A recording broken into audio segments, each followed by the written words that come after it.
वर्ण चाहती हूँ, इसमें संदेह नहीं। मेरे इस कार्य को पिताजी बिगाड़ना चाहा है, इसलिए मैं अपने शरीर का त्याग करूंगी। तब पार्वती के इन वचनों को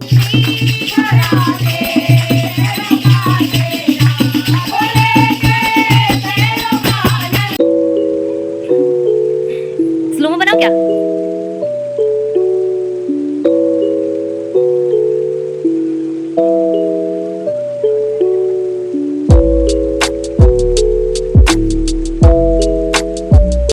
फ्रेंड्स, कैसे आप सब? आपका हमारे चैनल पे स्वागत है। आज तीज है, आप लोगों का हमारी तरफ से हैप्पी तीज। तो मेरी तबीयत अभी ख़राब है, इसलिए मैं अभी थोड़ा आराम कर रही हूँ। आराम करने के बाद मैं पूजा पाठ की तैयारी करूँगी।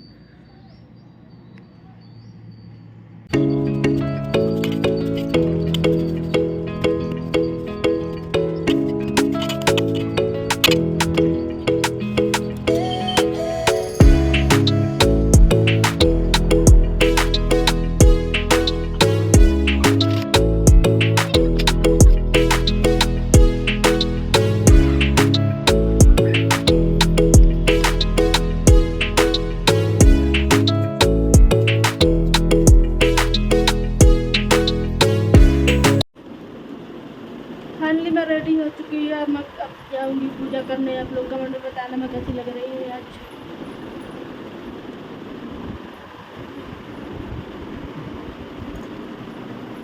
तो चलिए मैं पूजा कर लेती हूँ।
लकड़ी का पटारा, लाल रंग का कपड़ा रख लिया, साफ मिट्टी, दीपक, रुई, घी, धूप, कपूर, रोली, अक्षत, गंगा जल, छोटे छोटे चावल का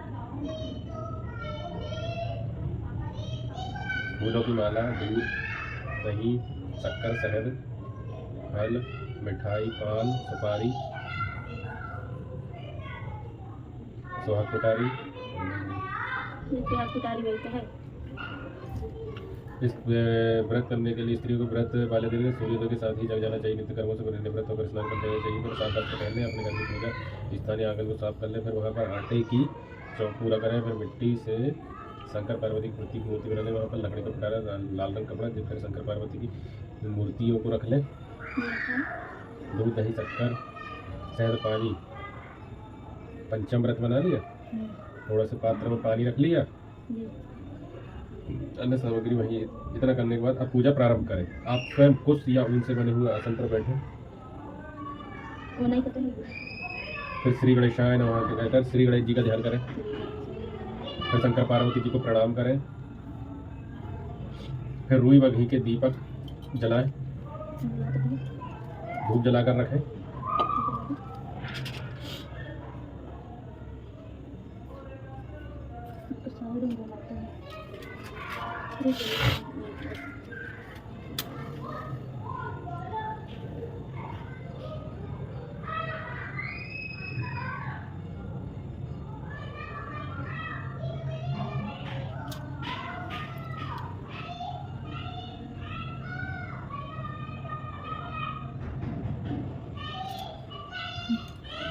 फिर अपने मन में ओम नमः शिवाय कहते हुए उनको एक एक वस्तु अर्पित करें। पहले उनको रोली और चावल लगाए, रोली और चावल लगाए। जल चढ़ाने के पहले जल चढ़ाते हैं, पहले स्नान कराते हैं। इसमें लिखा नहीं, रोली चावल लगाए। अच्छा,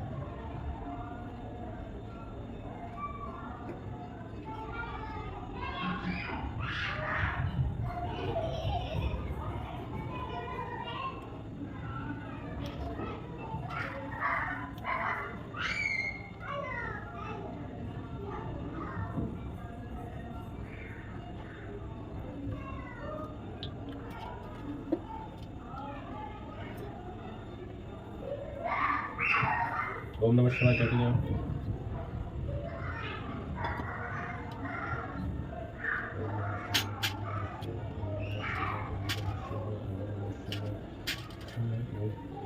ओम नमः शिवाय बोलो कि माता कहना। ओम नमः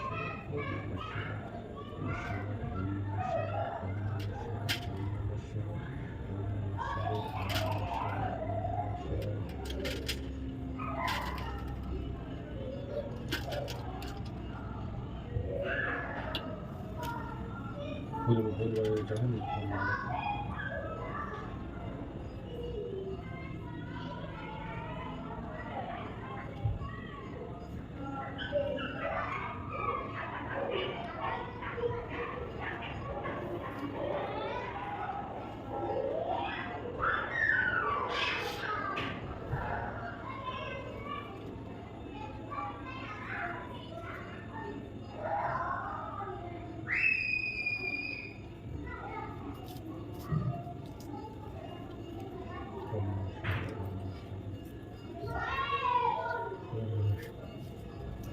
哦，那是那种是。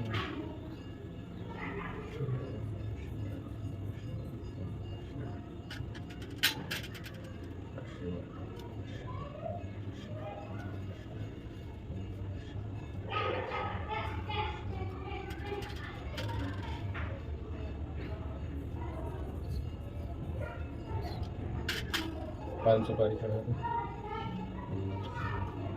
पान सुपारी भी आखिरी चढ़ाना है। हाँ, पान सुपारी।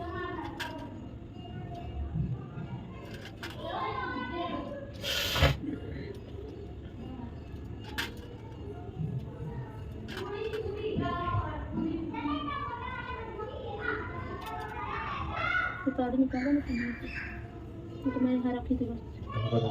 ये पन्नी में रखी जो कर। ये वाली पन्नी। ये लो।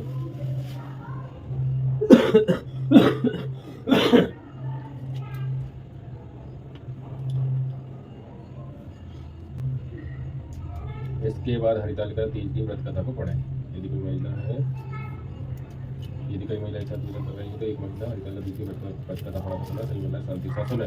इसमें शंकर भगवान शंकर जी की जय, भगवान माता पार्वती की जय।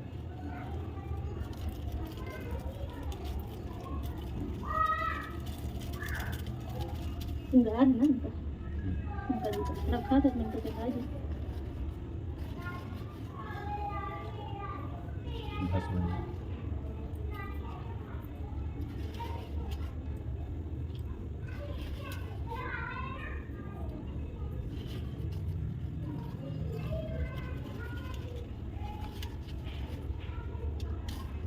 इसके बाद भगवान शंकर और पार्वती माता को प्रणाम करते हुए कहें, हे शब हे शिव नंदी भृंगी महाकाल शंभु, हे शिव नंदी भृंगी महाकाल शंभु, आपको नमस्कार है। हे शिवा शिव प्रिया कल्याणकारिणी जगत धात्री, आपको नमस्कार है। मतलब शंकर जी को भी नमस्कार करना है, माता पार्वती जी को भी नमस्कार करना है। और कहना है कि हे शंभु आपको नमस्कार है, हे शिवा शिव प्रिया कल्याणकारिणी जगदात्री, आपको नमस्कार है। जो अपने मस्तक पर चंद्रमा धारण किए हुए हैं और सहज ही प्रसन्न होकर मनवांछित फल प्रदान करते हैं, उन भगवान भोलेनाथ को नमस्कार है। जिनके केस कल्प वृक्ष के सुंदर फूलों से ढके हुए हैं और जो नए वस्त्रों को धारण करती हैं, ऐसी माता पार्वती को नमस्कार है। आप दोनों ही संसार के भय संताप से मेरी रक्षा कीजिए। आप मेरे और मेरे परिवार की सदैव रक्षा एवं उन्नति करें। मेरे और मेरे समस्त परिवारजनों को सन्मार्ग में प्रेरित करें। इसके बाद कपूर जलाकर आरती करें। भगवान शंकर की आरती पर कथा भी शुरू का है। अच्छा, करना चाहिए।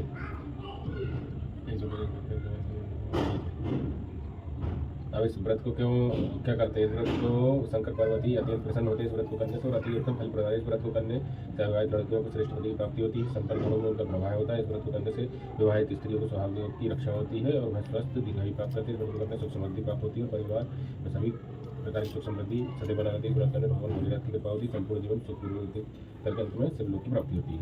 अब ये कथा बोलिए शंकर पार्वती जी की। रुको बना दो डब्बा तेल वाला, फिर चालू करो, नहीं तो उठना पड़ेगा। उसमें रखा है तेल वाला, जो दीपक लगाते थे डब्बा।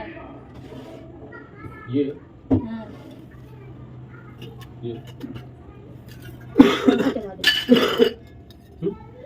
पंखा चला दो। क्यों? पंखा चला दो। क्यों? गर्मी लग रही है। थोड़ा स्लो करो। स्लो कर दो।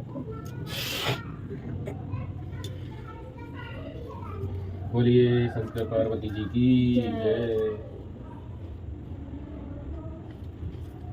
अथ हरतालिका व्रत कथा सुनी जो इस तरह है। जिसके दिव्य वेश राशि पर मंदार मतलब आग के पुष्प की माला शोभा देती है। जिस भगवान चंद्रशेखर कंठ में मुंडों की माला ये पड़ी हुई, जो माता पार्वती दिव्य वस्त्रों से भगवान शंकर दिगंबर वेश धारण किए हुए हैं, उन दोनों भगवती तथा शंकर को नमस्कार करता हूँ। कैलाश पर्वत के शिखर पर माता पार्वती ने महादेव से पूछा, हे महेश्वर, अब हमसे आप गुप्त से गुप्त वार्ता कहिए, जो सबके लिए सब धर्मों से सरल हो अथवा महान फल देने वाली हो। हे नाथ, अब आप हमसे भली भांति प्रसन्न होकर आप मेरे सम्मुख प्रकट कीजिए। हे नाथ, आप यदि मन और अंत रहित हैं, आपकी माया का कोई पार नहीं है।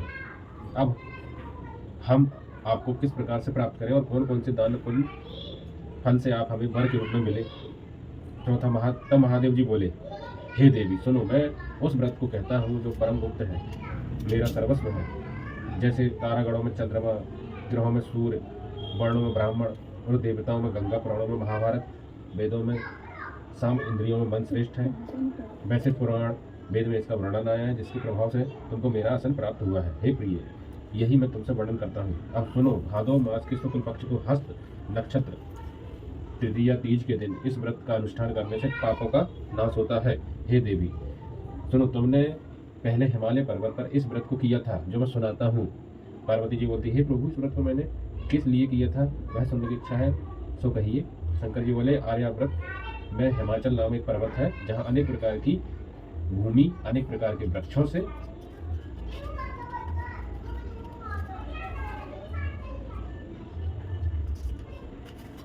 सुशोभित है, जिस पर अनेक प्रकार के पक्षीगण रहते हैं, अनेक प्रकार के मृग आदि जहाँ विचरण करते हैं, जहाँ देवता गंधर्वों सहित किन्नर आदि सिद्धजन रहते हैं। गंधर्व गण प्रसन्नता पूर्वक गान करते हैं। पहाड़ों के शिखर कंचनमणि वेद आदि से सुशोभित रहते हैं। वह गिरिराज आकाश को अपना मित्र जानकर अपने शिखर रूपी हाथ से छूता रहता है, और जो सदैव बर्फ से ढका हुआ गंगा जी की कलकल ध्वनि से शब्दायमान रखते हैं। हे गिरजे, तुमने बाल्यकाल में इसी स्थान पर तप किया था। 12 साल नीचे को मुख करके धूम्रपान किया। 12 साल नीचे को मुख करके तब फिर 64 वर्ष तुमने बेल के पत्ते भोजन करके ही तप किया। माघ के महीने में जल में रहकर और बैसाख में अग्नि में प्रवेश करके तप किया। श्रावण के महीने में बाहर खुले में निवास कर अन्न जल त्याग तब करती रही। तुम्हारे कष्ट को देख तुम्हारे पिता को चिंता हुई। वे चिंतातुर होकर सोचने लगे कि मैं इस कन्या को किसके साथ वर्ण करूं। तब इस अवसर पर देवयोग से ब्रह्मा जी के पुत्र देवर्षि नारद वहां आए। देवर्षि नारद ने तुमको शैलपुत्री को देखा तो तुम्हारे पिता हिमाचल ने देवर्षि को अध्यय पद्म आसन देकर सम्मान सहित बैठा और कहा, हे मुनिवर, आज आपने यहाँ तक आने का कैसे कष्ट किया। आज मेरा अहोभाग्य कि आपका शुभागमन यहाँ पर हुआ है, कहिए क्या आज्ञा है। तब नारद जी बोले, हे गिरिराज, मैं विष्णु का भेजा हुआ आया हूँ, तो मेरी बात सुनो। आप अपनी लड़की को उत्तम वरदान करें। ब्रह्मा, इंद्र, शिव आदि देवताओं में विष्णु के समान कोई नहीं है, इसलिए तुम मेरे मत से आप अपनी पुत्री का दान विष्णु भगवान को दे। हिमाचल बोले, यदि भगवान वासुदेव स्वयं ही पुत्री को ग्रहण करना चाहते हैं तो फिर इसी कार्य के लिए ही आपका आगमन हुआ है, तो यह गौरव की बात है, मैं अवश्य उनको ही दूंगा। हिमाचल की यह कथा सुनते ही देवर्षि नारद आकाश में अंतर्ध्यान हो गए और चक्र, गदा, पद्म और पीताम्बर धारी विष्णु के पास जा पहुंचे। नारद जी ने हाथ जोड़कर विष्णु जी से कहा, हे प्रभु, आपका विवाह कार्य निश्चित हो गया है। यह हिमाचल ने प्रसन्नता पूर्वक कहा, हे पुत्री, मैं तुमको गरुड़ ध्वज भगवान विष्णु को अर्पण कर दिया है। पिता के वाक्य सुनते ही पार्वती जी अपनी सहेली गिर गई और पृथ्वी पर गिरकर अत्यंत दुखित होकर विलाप करने लगी। उनको विलाप करती हुई देख कर सखी बोली, हे देवी, तुम किस कारण से दुख पाती हो, मुझे बताओ, मैं अवश्य तुम्हारी इच्छा पूर्ण करूंगी। तब पार्वती बोली, सखी सुन, मेरी जो मन की अभिलाषा है मैं तुझे सुनाती हूँ। अब मैं सुनाती हूँ। मैं महादेव जी को वरण चाहती हूँ, इसमें संदेह नहीं। मेरे इस कार्य को पिताजी बिगाड़ना चाहा है, इसलिए मैं अपने शरीर का त्याग करूंगी। तब पार्वती के इन वचनों को सुनकर सखी ने कहा, हे देवी, जिस वन को पिताजी ने ना देखा ना हो तुम वहां चली जाओ। जिस वन को तुम्हारे पिताजी नहीं देखा तुम वहां चली जाओ। तब हे देवी पार्वती जी, तुम उस अपनी सखी का यह वचन सुनकर ऐसे वन को चली गई। पिता हिमाचल तुमको घर पर ढूंढने लगे और सोचा कि मेरी पुत्री या तो कोई देव दानव अथवा किन्नर हरण कर ले गया है। मैंने नारद जी को यह वचन दिया था कि मैं अपनी पुत्री का गरुड़ ध्वज भगवान के साथ वर्ण करूंगा। हाँ, अब किस तरह ये पूरा होगा, ऐसा सोचकर बहुत चिंतातुर हो मूर्छित हो गए। तब सब लोग हाहाकार करते हुए दौड़े आए और मूर्छा नष्ट होने पर गिरिराज से बोले, हमें अपनी मूर्छा का कारण बताओ। हिमाचल बोले, मेरे दुख का कारण यह है कि मेरी रत्न रूपी कन्या को कोई हरण करके ले गया है या सर्प डस गया है अथवा किसी सिंह या व्याघ्र मार डाला है, न जाने वो कहाँ चला गई, किसी राक्षस ने मार डाला। यह कहकर गिरिराज दुखित होकर इस तरह कांपने लगे जैसे तीव्र वायु चलने पर कोई वृक्ष कांपता है। तत्पश्चात हे पार्वती जी, तुमको गिरिराज सखियों सहित घने जंगल में ढूंढने निकले। सिंह, व्याघ्र आदि हिंसक जंतुओं के कारण वन महाभयानक प्रतीत होता था। तुम भी सखी के साथ जंगल में घूमते ही भयानक जंगल में एक नदी के तट पर एक गुफा में पहुंची। उस गुफा में तुम अपनी सखी के साथ प्रवेश कर गई, जहाँ तुम अन्न दान का त्याग करके बालू का लिंग बनाकर मेरी आराधना करती रही। उसी स्थान पर भद्र मास की हस्त नक्षत्र युक्त तृतीया के दिन तुमने मेरा विधि विधान से पूजन किया। तब रात्रि को मेरा आसन डोलने लगा और मैं उस स्थान पर आ गया जहाँ तुम और तुम्हारी सखी दोनों थी। मैंने आकर तुमसे कहा कि मैं तुमसे प्रसन्न हूँ, तुम मुझसे वरदान मांगो। तब तुमने कहा कि हे देव, यदि आप प्रसन्न हैं तो आप महादेव जो मेरे पति हूँ। मैं तथास्तु, ऐसा ही होगा यह कहकर कैलाश पर्वत को चला गया। तुमने प्रभात होते उस बालू की प्रतिमा को नदी में विसर्जित कर दिया। हे सुबह तुमने अपनी सखी सहित व्रत का पारायण किया। इतने में हिमबाम भी तुम्हें ढूंढते हुए उसी वन में आ पहुंचे। वह चारों ओर तुम्हें ना देखकर मूर्छित होकर जमीन पर गिर पड़े। उस समय नदी के तट पर दो कन्याओं को देखा तो वो तुम्हारे पास आ गए, तुम्हें हृदय से लगाकर रोने लगे। बोला, तुम इस सिंह व्याघ्रादियुक्त घने जंगल क्यों चली आई। पार्वती जो बोली, तुमने कहा, हे पिता सुनिए, मैंने पहले ही अपना शरीर शंकर जी को समर्पित कर दिया था, किंतु आपने इसके विपरीत कार्य किया, इसलिए मैं वन चली आई। ऐसा सुनकर हिमाचल ने फिर तुमसे कि तुम्हारी इच्छा के विरुद्ध यह कार्य नहीं करूंगा। तब मैं तुमको लेकर घर गया, तुम्हारा विवाह हमारे साथ कर दिया। हे प्रिय, उसी व्रत के प्रभाव से तुमको यह मेरा अर्धासन प्राप्त हुआ। इस व्रत का राज को मैंने अभी तक किसी के सम्मुख वर्णन नहीं किया। हे देवी, अब मैं तुमको बताता हूँ, सुनो मन लगाकर। इस व्रत का नाम व्रतराज क्यों पड़ा। तुमको सखी हरण करके ले गई, इसलिए इस व्रत का नाम हरितालिका नाम पड़ा। पार्वती जी बोली, हे स्वामी, आपने इस व्रतराज का नाम तो बताया, किंतु मुझे इसकी विधि एवं फल भी बताइए। ऐसा करने से किस फल की प्राप्ति होती है। तब शंकर जी बोले कि स्त्री जाति के अति उत्तम व्रत की विधि सुनिए। सौभाग्य की इच्छा रखने वाली स्त्री इस व्रत को विधि पूर्वक करे। उसमें केले के खम्भों के मंडप बनाकर बंदरवारों से सुशोभित करे और विविध रंगों से रेखमी वस्त्र की चांदनी तान देवे। फिर चंदन आदि सुगंधित द्रव्यों से लेपन करके स्त्रियों एकत्र संग भेगी मृदंग बजावे। विधि पूर्वक मंगलाचार गीत वाद करके घोड़ा और शंकर स्वर्ण निर्मित प्रतिमा को स्थापित करें। फिर शिव जी व पार्वती जी को गंध, धूप, दीप, पुष्प आदि से विधि सहित पूजन करके उन्हें मिठाइयों का भोग लगा दे और रात को जागरण करें। नारियल, सुपारी, जवारी, नीम, लौंग, अनार, नारंगी आदि फलों को एकत्रित करके धूप दीप आदि मंत्रों द्वारा पूजन करें। फिर मंत्रोच्चारण करें। शिवाय से लेकर उमयास तक मंत्रों में प्रार्थना कर। प्रार्थना मंत्रार्थ है, कल्याण स्वरूप है, मंगल रूप महेश्वरी है। हे शिव, आप हमें सब कामनाओं के देने वाली देवी कल्याण रूपी तुमको नमस्कार। कल्याण स्वरूप माता पार्वती जी, हम आपको नमस्कार करते हैं और शिव शंकर जी को सदैव नमस्कार करते हैं। ब्रह्म पपड़ी जगत का पालन करने वाली माता जी, आपको नमस्कार है। हे हंसवाहिनी संसारी मैं से व्याकुल हूँ, मेरी रक्षा करें महेश्वरी। मैं इसी अभिलाषा से आपका पूजन किया। हे पार्वती माँ, आप हमारे ऊपर प्रसन्न होकर मुझे और सौभाग्य प्रदान कीजिए। इस प्रकार मंत्रों द्वारा उमा सहित शंकर जी का पूजन करें तथा विधि विधान सहित कथा सुनकर गौ वस्त्र तथा आभूषण ब्राह्मणों को दान करें। इस प्रकार से पति और पत्नी दोनों को एकाग्रचित्त होकर पूजन करें। वस्त्र, आभूषण आदि संकल्प द्वारा ब्राह्मण को दक्षिणा दें। हे देवी, इस प्रकार व्रत करने वाले के सभी पाप नष्ट हो जाते हैं। फिर वह 7 जन्म तक राज्य सुख और सौभाग्य को भोगती है। जो स्त्री इस तृतीय के दिन अनाहार करती है और व्रत को नहीं करती है, वह 7 जन्म तक बंध्या या विधवा रहती है। जो स्त्री इस व्रत को नहीं करती है, वह धन और पुत्र के सुख से अधिक दुखी भोगती है और वह घोर नरक में रहकर कष्ट पाती है। इस दिन अनाहार करने वाली सूकरी, फल खाने वाली बानरी, जल पीने वाली टटहरी, शबद पीने वाली जौक, दूध पीने वाली सपनी, मांस खाने वाली बकरी, दही खाने वाली बिलारी, मिठाई खाने वाली चींटी, सब चीज़ें खाने वाली मुर्गी का जन्म पाती है। स्त्रियों को परलोक सुधारने के लिए व्रत करना चाहिए। व्रत के दूसरे दिन व्रत का पारायण करने के पश्चात चांदी, सोना, तांबा या कांसे के पात्र में ब्राह्मण को अन्नदान करना चाहिए। व्रत को करने वाली स्त्रियां मेरे समान पति को मृत्यु काल में पार्वती जैसे स्वरूप को प्राप्त करती है। जीवन सांसारिक सुख को भोग कर परलोक में मुक्ति पाती है। हजारों अश्वमेध यज्ञों के करने से जो फल प्राप्त होता है वह मुझे इस कथा को सुनने से मिलता है। देवी, मैंने तुम्हारे सम्मुख यह सब व्रतों में उत्तम व्रत का वर्णन किया है। इसके करने से मनुष्य के समस्त पापों का नाश हो जाता है। तालिका कथा व्रत कथा समाप्त। बोलिए शंकर भगवान की जय, माता पार्वती की जय। आरती है। हाँ।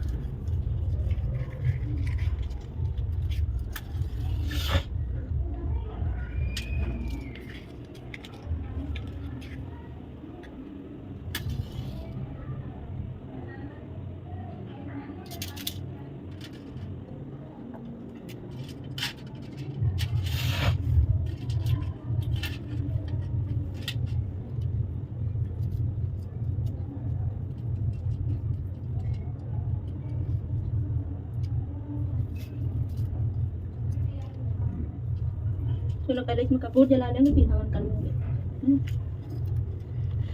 कपूर डाल दो, कहाँ है ये रखा है, देखो पैकेट रखी है।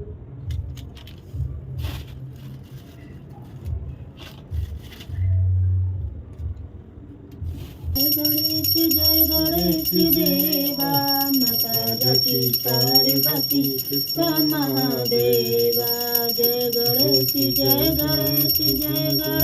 देवा, माता जकी पार्वती पिता महादेवा।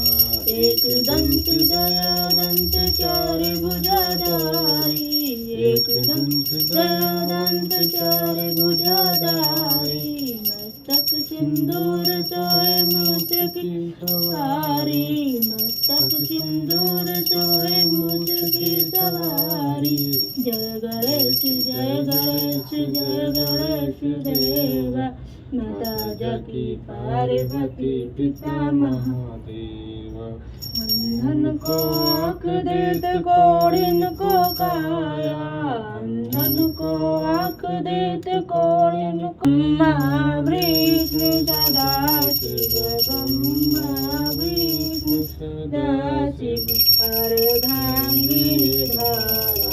ओम जय शिव ओंकारा। एकानन चतुरानन पंचानन राजे, शमी पंचानन राजे। हंसासन गरुड़ासन, हंसासन गरुड़ासन, वृषवाहन साजे। ओम जय शिव ओंकारा। दो भुज चार चतुर्भुज, 10 भुज अति सोए जमीदासी बुझे अति सोहे तीनों रूप निरखता तीनों रूप निरखता त्रिभुवन जन मोहे ओम जय शिव ओंकारा अक्षमाला वनमाला मुंडमाला धारी चंडमाला धारी त्रिपुरारी कंचारी करमाला धारी ओम जय ओंकारा।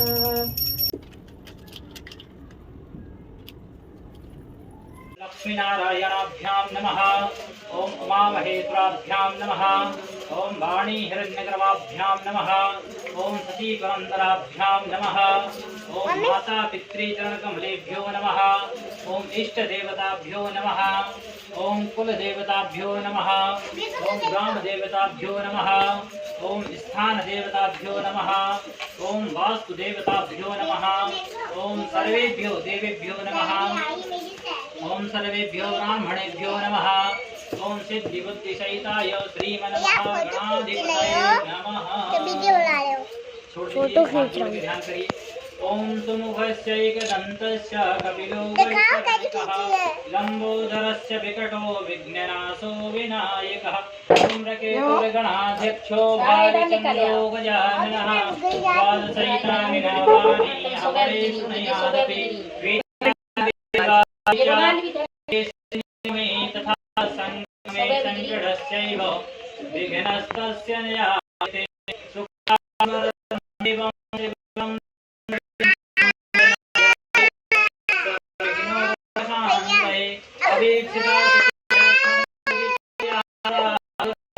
सर्वविघ्नहरस्मै गणाधिपतये नमः। सर्वमंगलमंगल्ये शिवे सर्वार्थसाधिके शरण्ये त्र्यंबके गौरी नारायणि नमोस्तुते।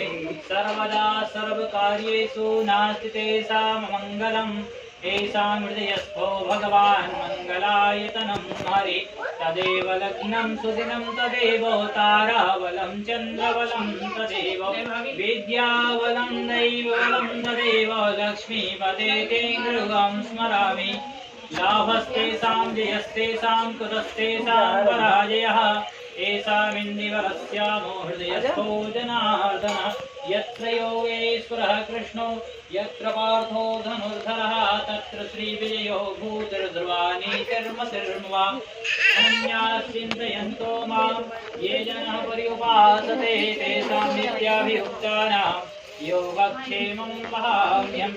स्मृतेः सकलकल्याणं भाजनं यत्र जायते पुरुषं तमयं नित्यं व्रजामि शरणं हरे। सर्वैश्वारम्भकार्येषु त्रयस्त्रिभुवनेश्वराः देवादिसन्तु न सिद्धिं ब्रह्मेशान जनार्दन। विश्वेशं माधवं ढुण्डं दण्डपाणिं च भैरवं वन्दे काशीं गुहां गङ्गां भवानीं मणिकर्णिकां। वक्रतुण्डमहाकाय सूर्यकोटिसमप्रभा निर्विघ्नं कुरु मे देव सर्वकार्येषु सर्वदा। विनायकं गुरुं भानं ब्रह्मा विष्णुमहेश्वरान् सरस्वतीं प्रणम्यादौ सर्वकार्यार्थसिद्धये। अब तो कोई नहीं रहने को, सब आ गए। इनवाइटेड इतने हैं।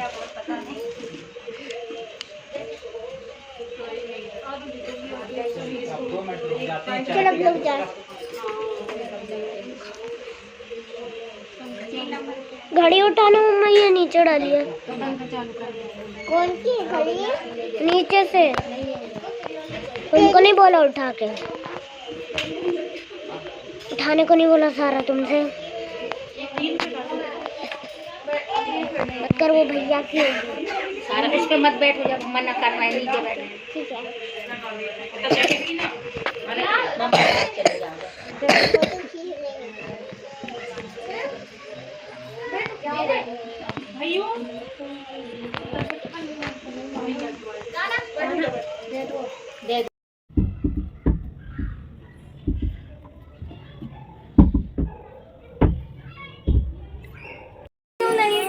पानी पीने के लिए बोल रही है तो मैं नहीं पी रही हूँ।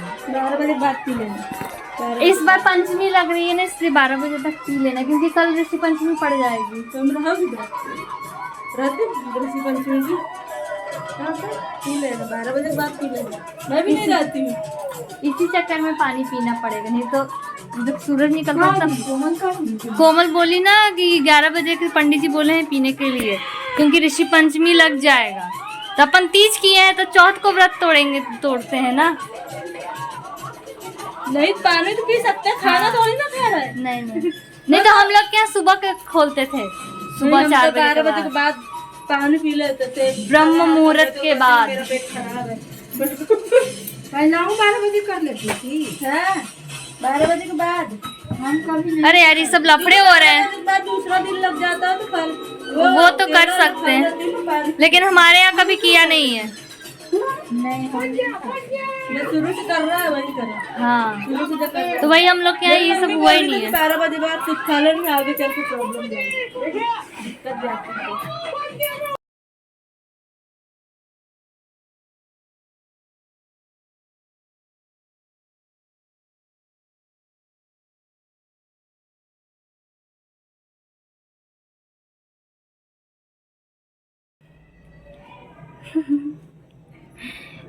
स्लोमो बनाऊं क्या?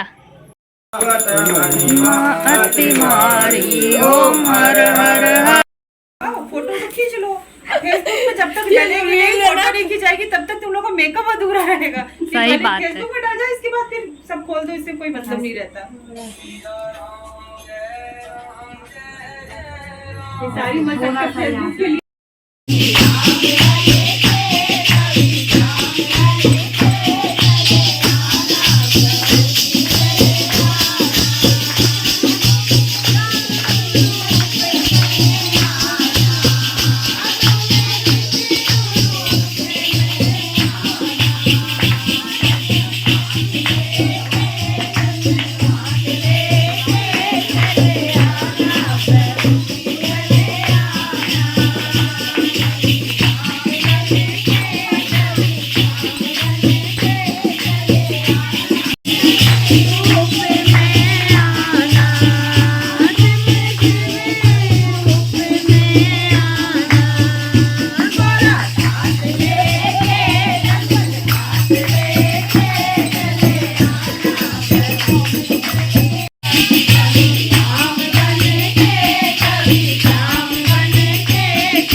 चाय बना रही है और ये चाय लेके आ गई।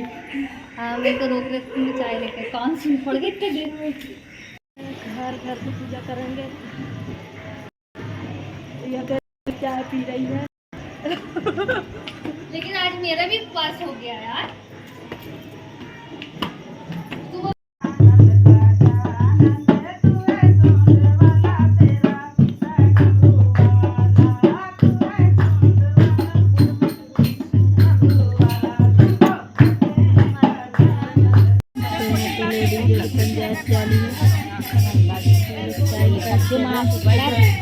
और इधर भजन हो रहा है मंदिर में।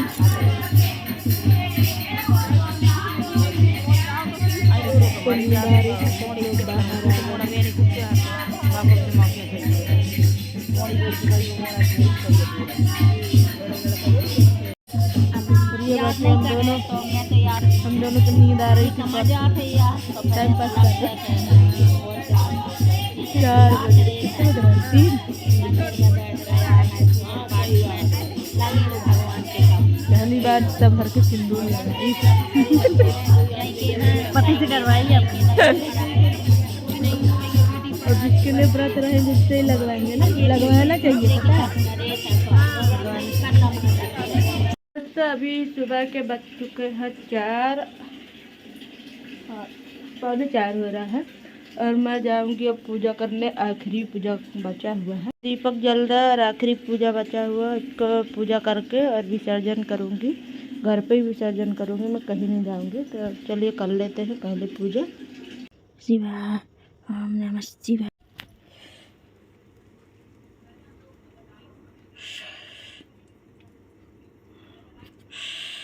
हो गया हमारा विसर्जन की तैयारी और ये है बाल्टी मतलब पानी, इसमें डाल दिया हमने फूल और ये रही हमारी आरती की थाली। पहले हम इसकी आरती करेंगे, इसके बाद विसर्जन करेंगे। आरती हो चुकी है, विसर्जन कर लेते हैं। ओम नमः शिवाय, ओम नमः शिवाय, ओम नमः शिवाय, ओम नमः शिवाय, ओम नमः शिवाय, ओम नमः शिवाय, ओम नमः शिवाय, ओम नमः शिवाय, ओम नमः शिवाय, ओम नमः शिवाय, ओम नमः शिवाय, ओम नमः शिवाय, ओम नमः शिवाय, ओम नमः शिवाय, ओम नमः शिवाय। तो क्या ये हो चुका है विसर्जन। तो चलिए हम घर की सफाई कर लेते हैं। ये आरती की थाली अभी भी जल रही है, पूरी रात से जलती रही है। ये ज्योति पूरी रात जल रही थी और अभी भी जल रही है। इसको हम भगवान जी के पास रख देंगे और यहाँ पे हम पूरा सफाई करेंगे। चलिए झटपट सफाई कर लेती हूँ, इसके बाद मैं आपसे मिलती हूँ। ये है प्रसाद।